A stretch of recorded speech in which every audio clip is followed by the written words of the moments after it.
Welcome to Dodgers Daily. I'm Casey Porter. I'm so glad that you decided to tune in. It was another exciting game last night, another pitching duel.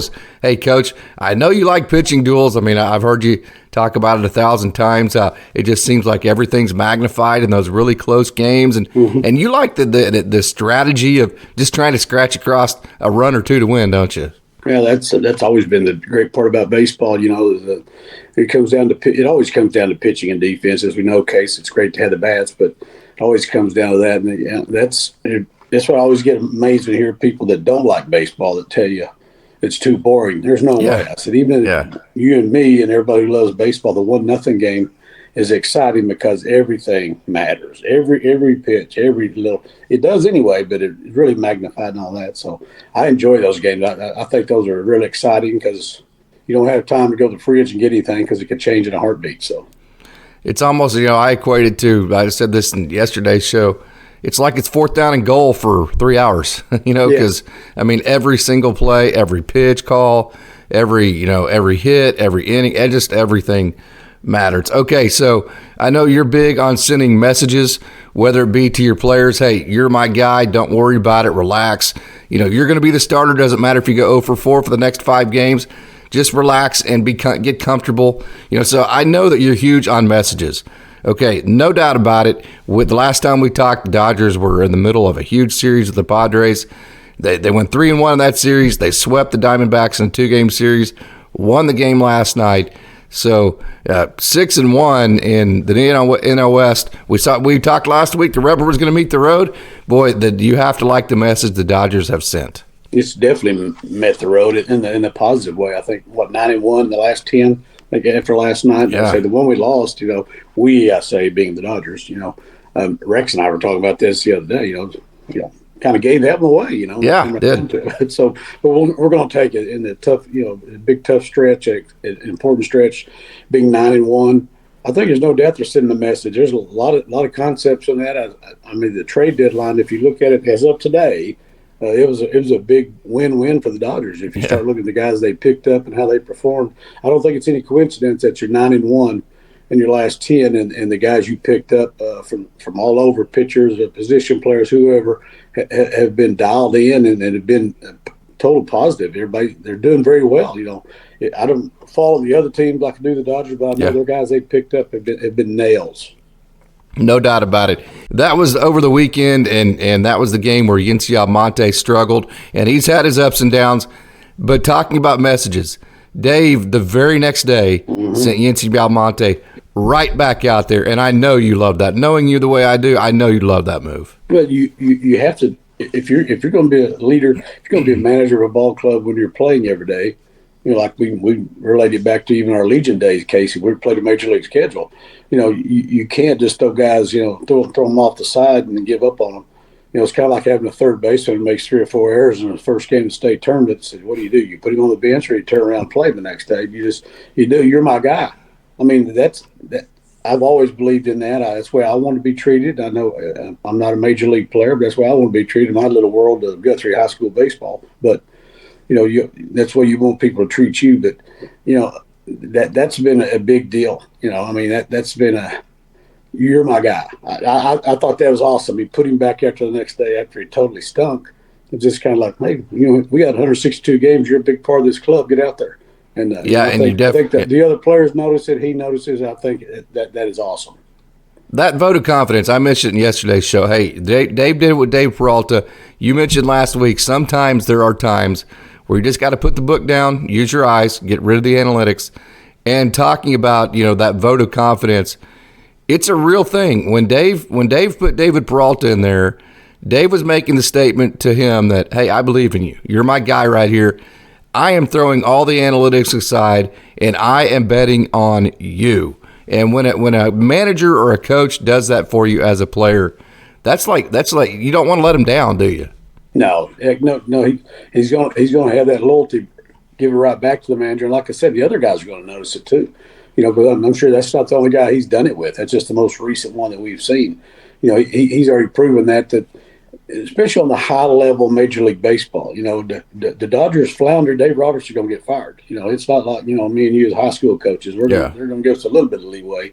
unless you do something totally stupid. But, in the high stakes there, the multi-million dollars and billion-dollar corporations, he's going to get fired, and yet he still gets back to his roots of being a manager and manager of people and goes, yeah, I know yesterday pretty much stunk, but let's go. You're one of us. You're a big part of this program. Let's go. And that speaks volumes to not only Almonte, but all the other guys as well. And kind of where I'm going here, and I know I've mentioned this and brought this topic up 2 days in a row, but it's just so very important because, man, when you're with these people for 6 months, I mean, you're as close to each other as these guys are. When you experience this amount of failure, when the stakes are as high as they absolutely are for these guys, whether it be a minor league setting or a major league setting, the camaraderie that you build inside the clubhouse, the camaraderie you build inside of a dugout, and more so than anything, just understanding your role and trusting the guy next to you, that's a huge factor when you're talking about building a team. And one of the biggest reasons why I think the Dodgers have been such a close-knit unit this year. Yeah, there's no doubt about it. That's been building. It seemed like it's been that way all year. We talked about it, the reason why they're in the position they're in. When all the adversity, you can call it adversity, they've had a mountain of adversity as far as injuries and things of that nature that's happened to the ball club. But I think there's no doubt that they've grinded through all of it, found the way to win, next man up, whatever you want to call it. It's all the same thing, and is able to put themselves in that position. And not only in that, like me and you mentioned, one of the toughest, most important stretches here. They're 9-1 the last 10, and don't show any signs of slowing down. I guess Lance Lynn's going tonight. Was he 2-0 since he's been with the Dodgers? And you get with Lance Lynn what you get with Kershaw. You got veteran guys who are going to give you innings. They're not going to go out and even if they struggle, make a bad pitch, they're coming. That's why we've talked about the Lance Lynn before. The true professional, he's a bulldog. You can just see it in his face. He wants to get to 100 pitches every game, whether good or bad. But as we know, that's a domino effect. If he does that, he's helping the bullpen not only for today, but tomorrow and a week down the line that Dave Roberts has things he can operate with the pitching that affects everything in the next few days. It's not just that day, The bullpen gets their rest when they need to, and you got those guys that can go out there and give you those innings. So Lynn going tonight, that's big, and he's been awesome since he's been there, and we know he's just that ultimate professional. And we talked about it, getting sometimes a change of scenery is good for guys. It's good for everybody. Sometimes you get a shot in the arm, you just get a change of scenery, and I don't care who you are, whether if you all of a sudden show up at the LA Dodgers or the New York Yankees or the St. Louis Cardinals program, and you're going to change your mindset. Because of that tradition and those expectations. Yeah, David even hinted to that. He called it the culture, and I've hinted on that, and I've touched on that and talked about it ad nauseum. I won't bore people anymore about the culture of this Dodgers system. But Dave even mentioned that when he talked about bringing on Kike, who had been struggling offensively, bringing on a Lance Lynn, who had been struggling on the mound. He even said basically point blank, hey, when we get those guys in this winning type culture, when they're playing meaningful games that matter, their performance will change for the better. And he was 100% right, at least to this point.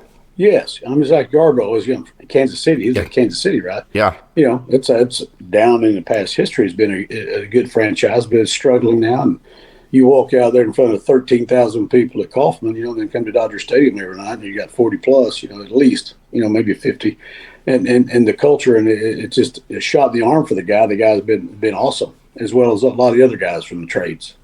Yep, it's definitely a boost. Okay, Clayton Kershaw, welcome back to him, no doubt about it. By the way, his ERA this year at 2.51, if he had enough innings to qualify, would lead all of the qualified pitchers in the National League. So this dude, Clayton Kershaw, we mentioned at the beginning of the season, before the season started, my over-under was about 120 innings pitched, and I think that's going to be somewhere close. Who knows? We'll see how that goes. But Clayton Kershaw obviously has been fantastic. Talk about a shot in the arm.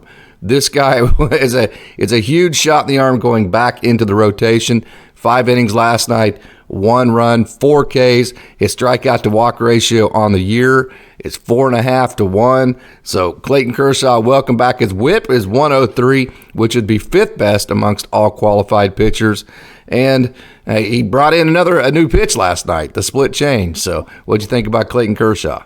Oh, well, it's that father time's always knocks on the door of all of us. Oh yeah. Just when you have that, he has a couple of bad games, and you're sitting there talking with your brother or you. I don't know. This may be, maybe the beginning of the end. You might start seeing him, and then all of a sudden he pops up there, and like he performed last night coming off the IL, and and adding another pitch. It's just it's the same old thing. Those guys keep reinventing themselves. Those true professionals, the really good ones. They come up with other pitches.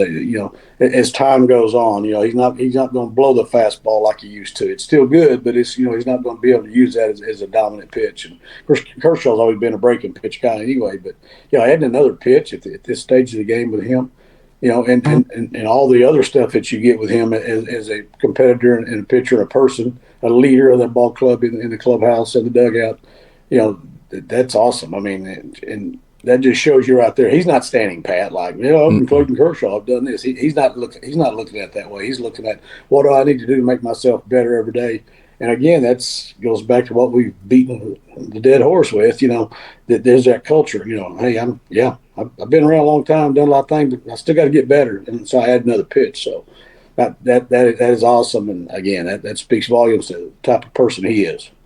When your best players and your leaders are your hardest workers and you're most open-minded to new things that will make them better, boy, as management, that just makes it so much easier, doesn't it? Oh, yeah. And I can relate it back. I used to coach football at Stillwater High School. I was a defensive line coach. We had great players. I had some kids that played D1, about 3 or 4 of them. I didn't mess them up, thank God.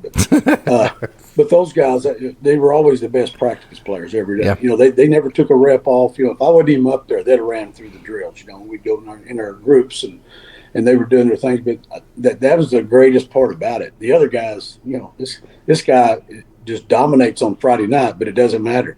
Tuesday afternoon up there on the 108th, they're up on the practice field. He's getting it done, and in full pads, and every drill, not nobody in the stand. Every drill, they're doing the best, and that sets a tone for everything. Everybody's around. I'm not going to take him time off. He's not. He's the best guy we got. Rip your head off, but he don't walk around like that, and that's so big in sports, any category. You mentioned football, and that kind of segues me into our next topic and next person I want to talk about. Ryan Yarbrough. Hey, in football, they have that H-back that's kind of a hybrid. Is he a receiver? Is he a fullback? Is he a running back? What exactly is this guy? They can move him all the way. They can move him anywhere on the field that they need to make a bad matchup for the defense. Does the defense cover him with a safety? Is he a linebacker cover for the defense? He's that guy that creates versatility. So Ryan Yarbrough, I've started calling him the H-back of this Dodgers pitching staff because, man, they can move him anywhere. He can start. He can go bulk innings in the middle of a game. He can come in and just throw 1 or 2 innings at the end. He's that H-back for this pitching staff, isn't he? Oh, that is so great for a manager and a pitching coach, and as we mentioned before, the entire staff, the entire bullpen. But you got a guy, you could start him, you can bring him in, in the second inning if somebody blows up on you, and probably put him down the closer row if you wanted to. The guy has that kind of stuff, and how good is that for a guy as a manager going out every day? Okay, I've got a plan for the day. All this analytics, we got all this. Hey, we got all this. Here's what we're doing today, and all of a sudden it blows up. I remember coaching basketball sometimes, having a game plan. I'd pull it out of my pocket and show the assistant coaches and tear it up because they're doing exactly something opposite of what you prepared for. And then you got guys that can do that can make it on the fly, and you can count on them every day you walk in there. How's your arm feel today? I'm good, coach. He's that guy, I'm sure. Even though he's got a little tightness here and there, he's not stupid. If he's injured, he's injured. I'm just saying, you always want those guys, and he's obviously that guy. Like I said, going from Kansas City to the Dodgers and giving Dave Roberts and those guys Mark Pryor, something we know we got with this guy every day. That's a luxury that a lot of people love to have.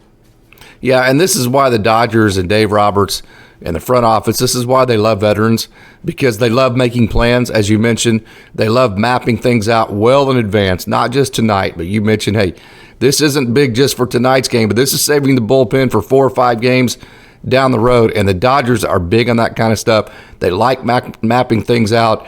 And although, a guy like Emmett Sheehan, very explosive, you're not exactly sure exactly what you're going to get from him yet. So the Dodgers love the guys like Clayton Kershaw, Lance Lynn, and all these guys that allow them to map things out, not just for that night, but for extended periods of time. Because if you put a plan together, they hit all the benchmarks that you need them to hit for that plan to stay intact. Yeah, and you can incorporate those young guys in there because in your mind, I got these horses. I mean, these guys have been doing it for years, and it doesn't matter. You can count on those veteran guys like Lynn and Kershaw and those guys. But as we talked before, it gives your young guys a chance, and new guys, in this case with Yarbrough, gives a chance to give you some leeway, and you can work them in there. And that's a big piece of the puzzle, too. That it affects everything, and they can map it out. And I know the analytics. I can only imagine what their staff meetings look like every day. Probably amazing just to sit there and listen and look at what those guys are going through. Instead of back to the old days, sitting around smoking a cigarette and drinking a beer in the clubhouse, and hey, I'm gonna throw so and so tomorrow. He looks pretty good. I mean, that's me in high school. As a Legion coach or whatever, but not drinking the beer and smoking a cigarette in the clubhouse. But, it gives you that, you just have that luxury of those days are over. I mean, everybody, not only the Dodgers lead the pack in that, but I know everybody does it now, even in probably the college level. I'm sure Josh Holiday and the boys are doing it up there at OSU the same way. Everything's analytics, and, but at some point, like we mentioned, you got to go with what you feel, but it's nice to have that. Yeah, no doubt about it. And with these guys making so much money nowadays, and they have agents, and they have their side of the coin too. They know the innings limits and the pitch limits and that kind of thing. So it's good to get everything mapped out and make sure everybody's on the same page. So you can get a lot of buy-in from that, and both sides are on the same page, as I mentioned. Hey, Emmett Sheehan, I just mentioned him just a minute ago. He threw 4 innings last night for AAA Oklahoma City, and he had 6 strikeouts, I believe. Gave up 1 earned run, so he looked very good last night. Do you think we'll see him again? I know we talked about the veteran movement here, and it feels like the Dodgers are really shaping their playoff roster right now, and it kind of feels like what you're seeing is what it's going to be. But will we see Emmett Sheehan again at the Major League level? I hope we do this year. Like you said, it's almost like everything's kind of falling in place with the guys that came in the trades, and as you mentioned, the lineup offensively and defensively, they're kind of getting set on what they're going to do just going forward.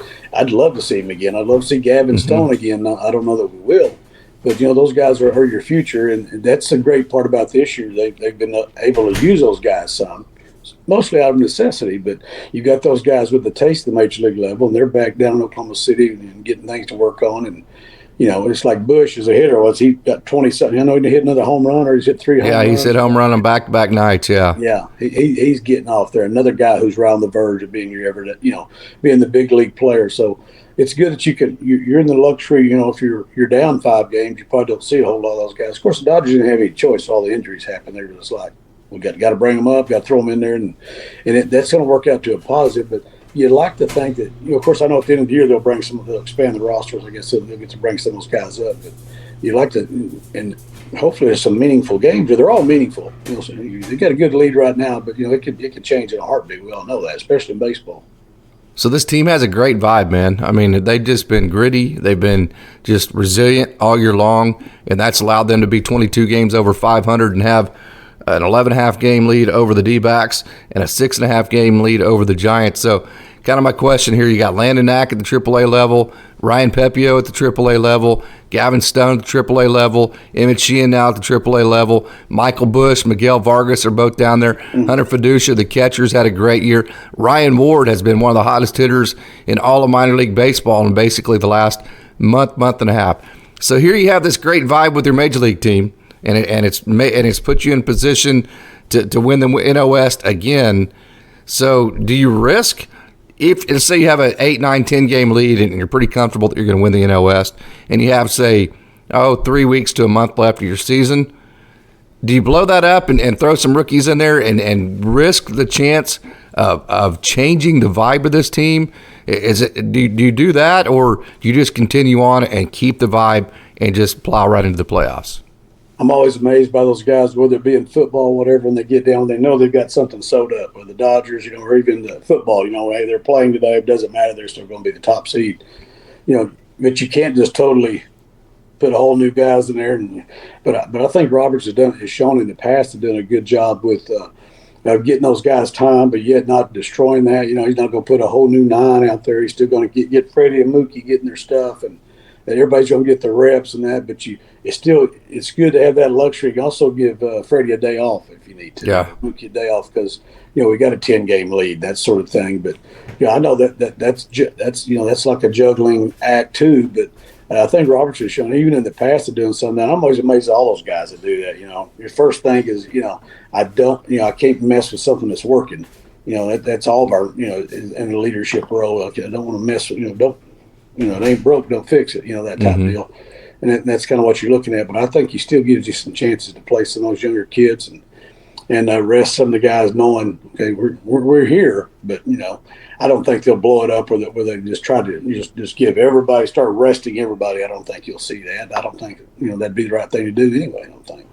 Yeah, I know the Dodgers. There's been years in the past where going down the stretch, they kind of played the big picture game and just went on stretches where they were losing almost every single game for like 3 weeks at a time, and then just flipped a switch.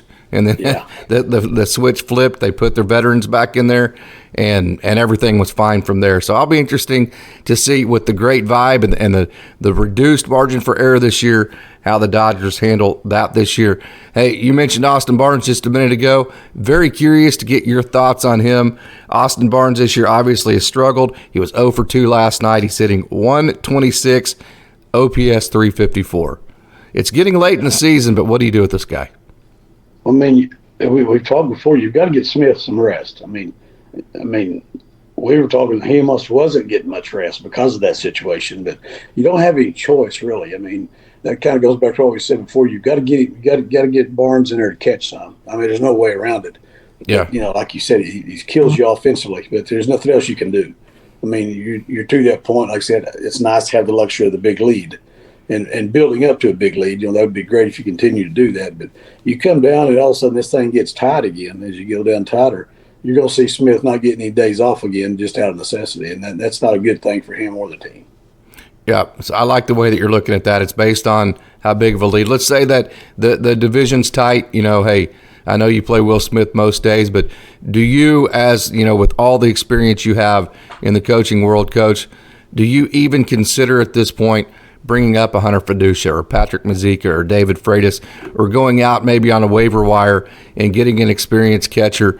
Do you consider doing that, or do you just have what you have? You stay loyal to Austin Barnes, who is one of the huge reasons you won the 2020 World Series, who's one of the most well-respected players in the organization. Do you stay loyal to him? Is it too late to make any moves? Or if it's close down the stretch, do you make a move and bring up a guy like a Hunter Fiducia?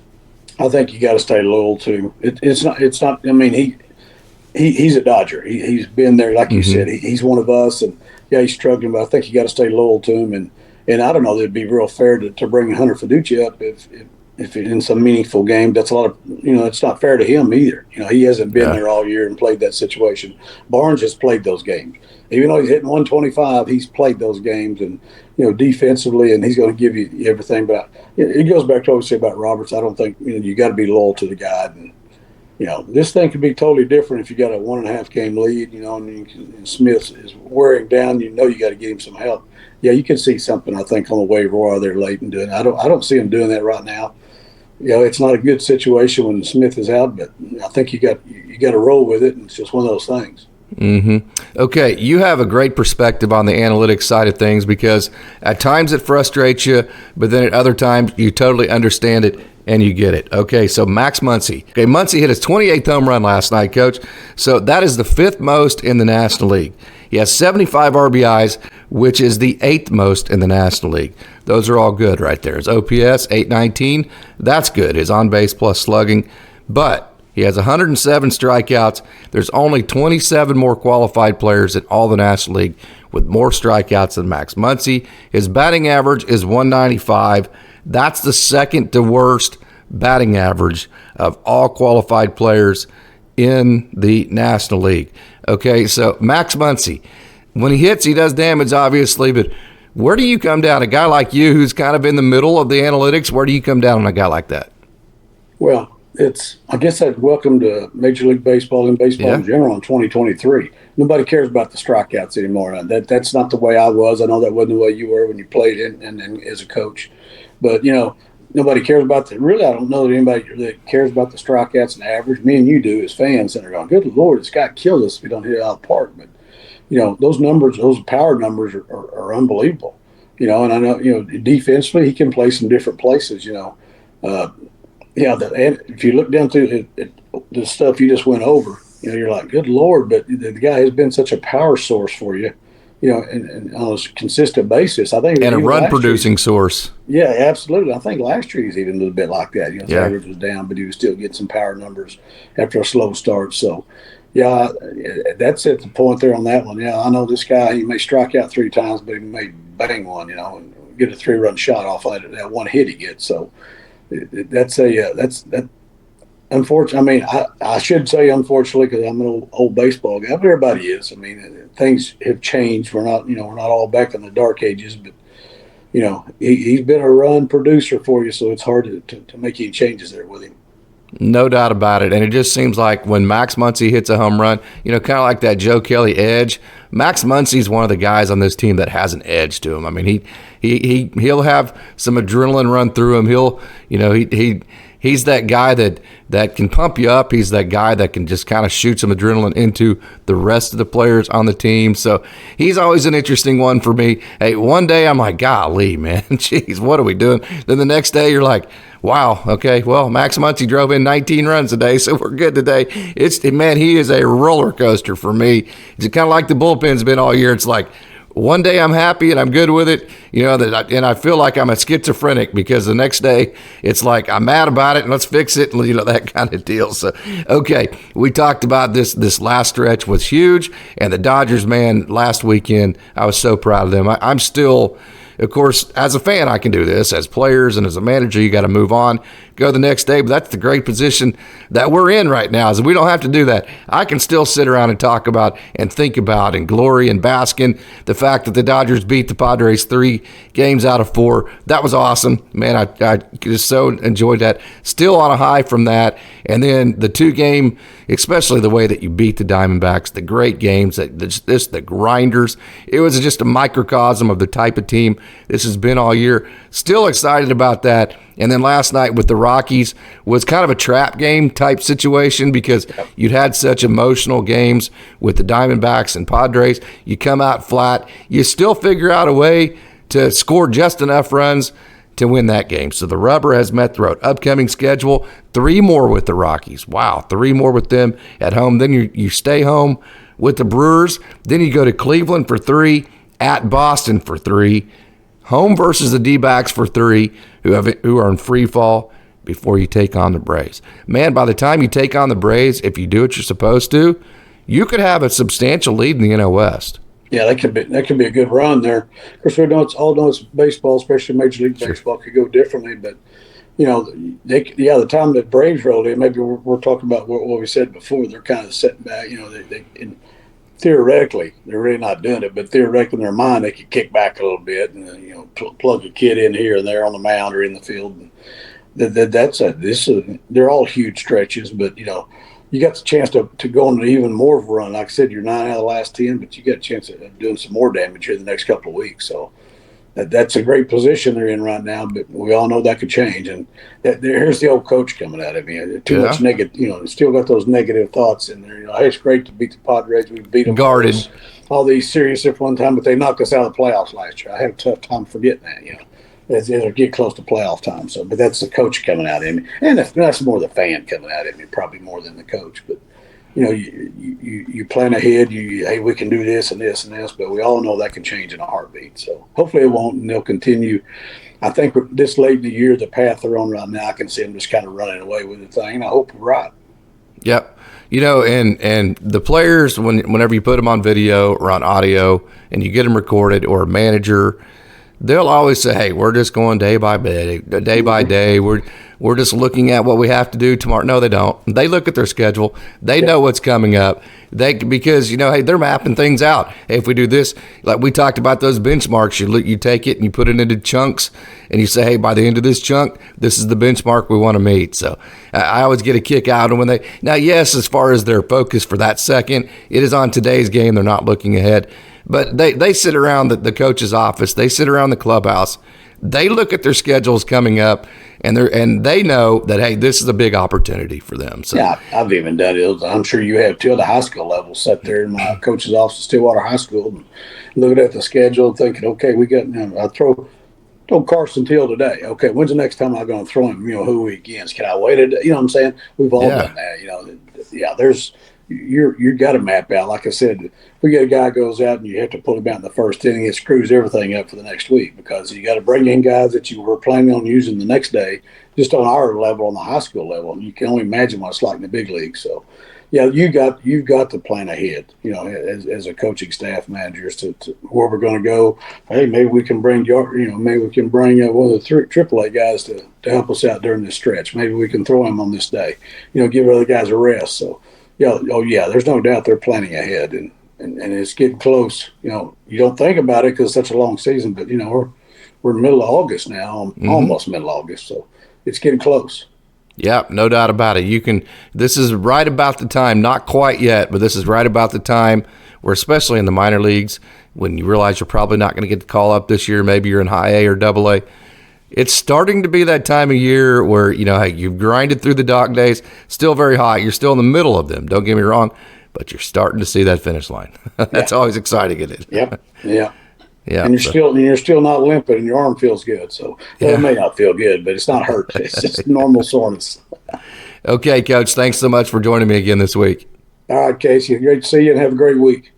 Okay, fans, now it's time to turn our attention to the Dodgers minor league system. Every team, every affiliate last night lost, so this is going to be as positive of a segment as I could possibly make it. So let's not waste any more time. Let's get right to it, and let's take a trip down the farm.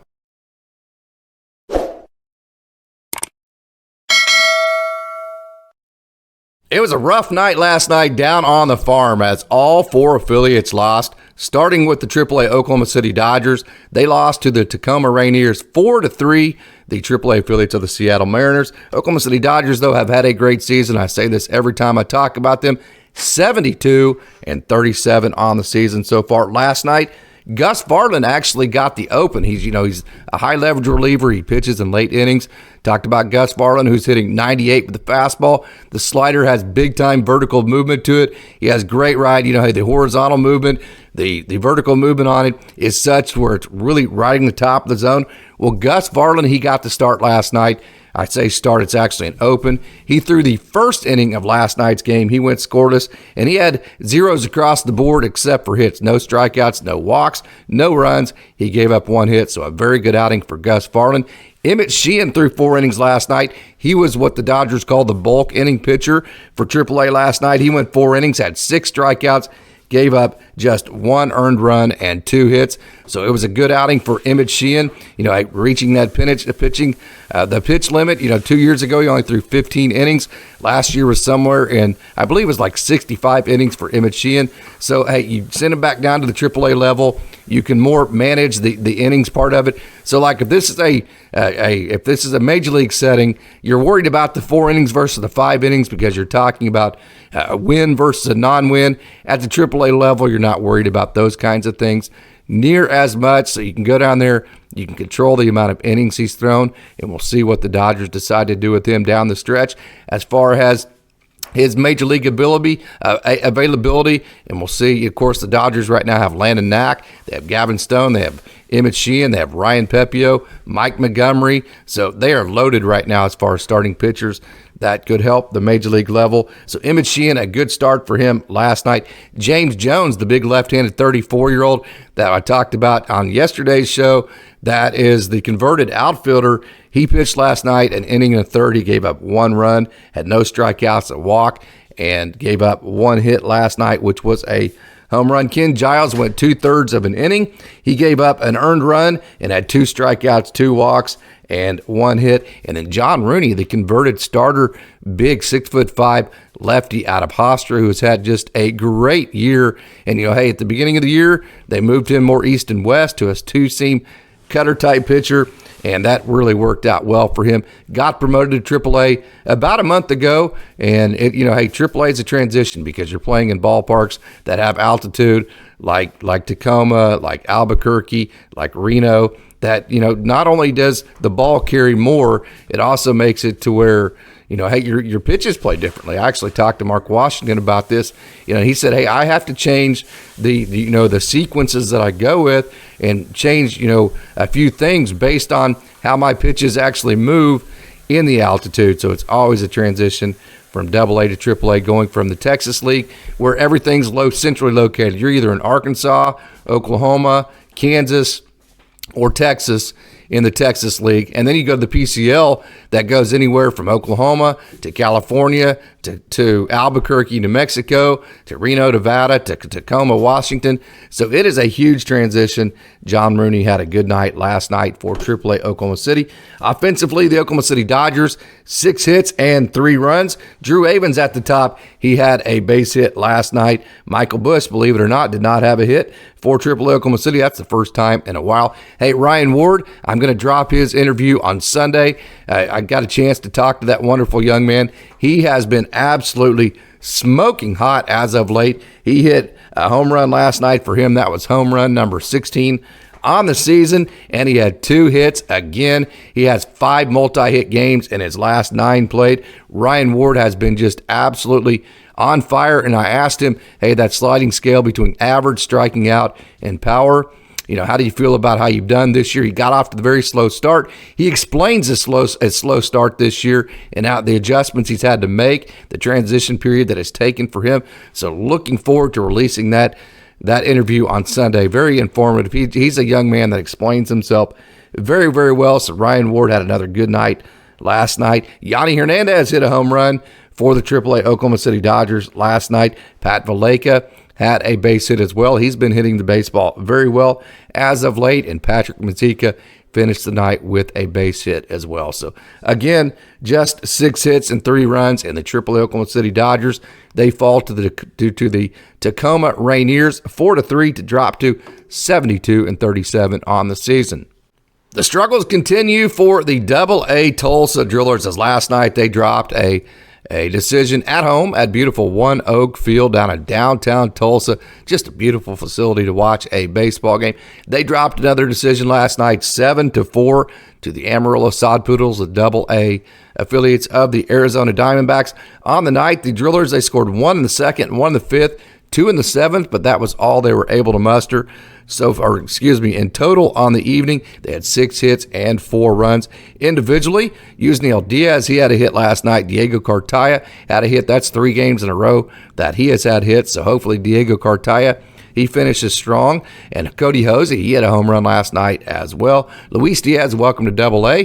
He was just absolutely just mashing the baseball with High A Great Lakes. Got moved up about a week ago. So welcome to Tulsa, Luis Diaz. Hamlet Marte, who's the guy who just does anything and everything the organization asked him to do. He had a hit last night. He hit 1 for 2. And Ismael Alcantara had a hit as well. Pitching-wise, Robbie Pito, he got to start. Robbie Pito, one of those very versatile guys. Kind of the role that the Dodgers are going to use Ryan Yarbrough in. That's the role Robbie Pito's been in basically the last 2 years for High A Great Lakes and now AA Tulsa. Pito, he started last night, went 3 innings. He had 1 strikeout, 4 walks. He gave up 2 earned runs and 1 hit. Behind him, Aldrich Acosta had a good night, 1 inning scoreless for him. Ben Harris came in 1 1/3 inning last night. He gave up an earned run, had a strikeout, no walks. Jack Little, he came in and threw 1 inning. He gave up 1 earned run and gave up 2 hits. And then Ryan Sublette had his 2nd scoreless outing in a row for AA Tulsa. He came in and threw a scoreless inning to finish last night's action. But again, the AA Tulsa Drillers, they dropped a game last night to the Amarillo Sod Poodles, 7-4. That drops their record on the season to 53-52. So just 1 game over 500. It has been a grind for Tulsa. It has been, the last month and a half definitely has been. Hey, but they have remained positive. They are still grinding, so hopefully they can string some wins together here in the near future. The Great Lakes Loons are 64-40 on the season. They had just a tremendous season. And hey, by the way, congratulations to Austin Chubb. He's been back. He's been an on-field kind of a roving type position. He was the Great Lakes manager last year. He was in Great Lakes. He's been in Great Lakes all week, and they had a wonderful ceremony for him. I know Austin mentioned how awesome that ceremony was. So congratulations to Austin Chubb. He did such a great job in leading them to winning their division for the first half last year. But last night, the Great Lakes Loons, they dropped 6-2 to the West Michigan Whitecaps. The Loons scored 2 in the third, and that was all they were able to muster on the night offensively. Taylor Young, he had a base hit. He went 1 for 4. Griffin Lockwood Powell had a base hit as well. Max Hewitt, who plays anywhere and everywhere, he had a base hit. And then Jake Vogel had a base hit as well. Hyunel Choi, it went sideways for him yesterday. He's been that hot and cold guy, and that's to be expected. He was the 2021 Minor League Pitcher of the Year. Missed all of last year, missed a great chunk of this year, got back about a month ago. So since he's been back, there's been a lot of good. There's been some sideways to it. It's been that roller coaster for him, just getting adjusted to pitching multiple innings again. So no worries about Hyunel Choi, but he did go 2 2/3 innings last night. He gave up 5 earned runs. He had 3 strikeouts and a walk and gave up 6 hits. Good night for Ronaldo De Paula, who came in and threw 1 1/3 innings last night. Gave up no runs, just 1 hit. It's a good outing for De Paula. Adolfo Ramirez, he came in and threw 3 1/3 innings. So Adolfo actually ended up being the bulk inning pitcher last night for the Great Lakes Loons. He gave up just 1 earned run, had 3 strikeouts, gave up 3 hits, and then Juan Murillo and his huge fastball came in last night just blowing smoke. 1 2/3 innings, no runs given up, just 2 hits, and he had a strikeout. So again, the Great Lakes Loons, they dropped the decision last night, 6-2 to the West Michigan Whitecaps, but it has been a great season, 64-40 on the year for Great Lakes. Rancho Cucamonga Quakes, they dropped their game last night as well. Like I said, every affiliate lost last night. That was kind of depressing. Although the Dodgers, hey, if you're going to, I would take a Dodgers win at the top with the affiliates losing all 4 of them any day, because the one win, obviously, you always want is at the major league level, and the Dodgers got that last night and against an NL West opponent, so you'll take that each and every time. The Quakes have been kind of like the AA Tulsa Drillers with all of the shuffling around. It has been hectic for them. They now are 55-50 on the season. They scored 1 in the third, and they scored single runs in both the 6th and the 7th innings, and that was all they were able to score last night offensively for the Rancho Cucamonga Quakes. They did have 8 hits, so they had a bunch of hits, but they strung them out for only 3 runs on the night. Josue De Paula had a hit last night. Theron Lorenzo had a couple of hits. He actually had his 18th home run as well. And then going down the line, Jose Izada had a couple of hits last night. He went 2 for 4. He's been hitting very well as of late for the Rancho Cucamonga Quakes. Pitching-wise last night, Christian Romero got the start. He went 4 innings, gave up 4 earned runs. He had 3 strikeouts, 2 walks, and had 4 hits last night. And then Yoel Ibarra, I keep mentioning I'm waiting any day for him to get moved up. He went 2 1/3 innings last night. He had 1 strikeout, gave up just 2 hits, no earned runs for Ibarra. Ronaldo Yeen and his 100-mile-an-hour fastball, he threw a scoreless inning last night as well and had a couple of strikeouts, gave up no hits. And Kelvin Bautista, he rounded out the pitching for Rancho Cucamonga, going 1 2/3 innings, having 2 Ks and just 1 walk. So, again, the Rancho Cucamonga Quakes, they dropped 5-3 to the Inland Empire 66ers. I mean, I have a tough time saying that every time I try to. They're the single-A affiliate of the Anaheim Angels. So the Quakes now 55-50 on the season.